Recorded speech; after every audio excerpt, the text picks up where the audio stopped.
আল্লাহ পাক প্রথমে ছেলেদেরকে বললেন, শোনো সূরা নূর 33 নম্বর আয়াত। আল্লাহ পাক ছেলেদেরকে বললেন, তোমরা তোমাদের চোখ নিচু রাখো, এটা আমাদের দায়িত্ব।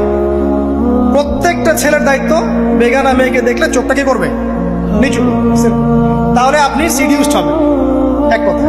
2 নাম্বার, আল্লাহ পাক আমাদেরকে বললেন, তোমরা তোমাদের লজ্জাস্থানকে হেফাজত করো। কাদেরকে? আমাদেরকে, মানে ছেলেদেরকে। প্রথমে আল্লাহ পাক ছেলেদেরকে বললেন, চোখ নিচু করে রাখো, লজ্জাস্থানে হেফাজত করো। ঠিক আছে?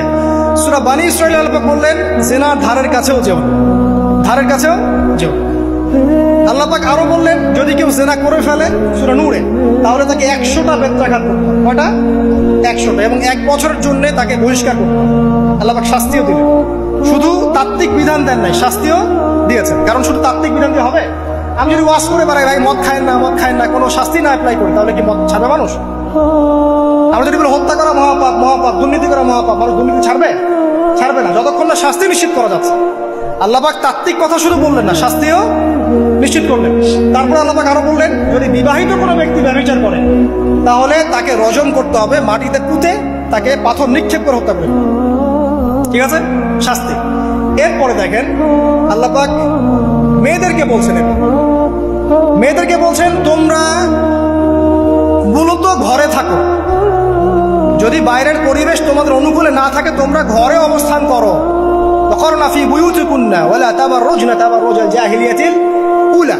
তোমরা মূলত ঘরে থাকো। জাহিলি যুগে মেয়েরা যেভাবে নিজেদেরকে প্রদর্শন করে বেড়াতো, এই কাজটা তোমরা করো না। যদি করো তাহলে সমাজে বেহায়াপনা, ফায়সা বেড়ে যাবে, তোমরা নিজেরাই ক্ষতিগ্রস্ত হবে, যেটা ওরা হচ্ছে এখন।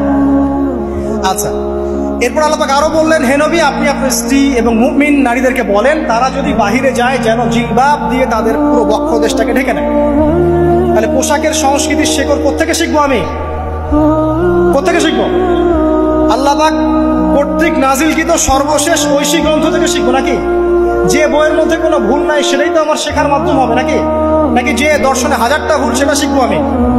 আল্লাহ পাক এখানে বলছেন, মুমিন নারীদেরকে বলো, বাইরে গেলে পরে তারা যেন জিলবাব দিয়ে, কাপড় দিয়ে সুন্দর করে বক্ষদেশ এবং ঢেকে রাখে। বোরখার কথা এখানে নাই শব্দে। ঠিক আছে? ঢেকে রাখা ঢিলে ঢালা পোশাকের কথা এসেছে। আচ্ছা, আসেন, আল্লাহ পাক আরো বললেন যে তোমরা অমুক অমুক অমুক অমুক, যেমন আপনার বাবা, আপনার ভাই, আপনার এই যে সন্তান, এই যে মাহারাম যারা আছে, এদের সামনে ছাড়া অন্যদের সামনে যখনই যাবে, তোমরা কিন্তু হিজাব অবলম্বন। আল্লাহ পাক হিজাবের বিধান দিলেন, চক্ষু নিচু করতে বললেন, লজ্জাস্থানের হেফাজত করতে বললেন, এবং যদি এর পরেও কেউ ভুল করে ফেলে তাহলে আল্লাহ পাক শাস্তির কথা বললেন। আল্লাহ পাকের সিস্টেমটা সুন্দর হলো না? এই সিস্টেমটা নবী সাল্লাল্লাহু আলাইহি ওয়াসাল্লাম অ্যাপ্লাই করলেন, সমাজ থেকে সমস্ত জেনা ব্যভিচারের ভিত্তি উঠে চলে গেল। সুবহানাল্লাহ বলবেন না?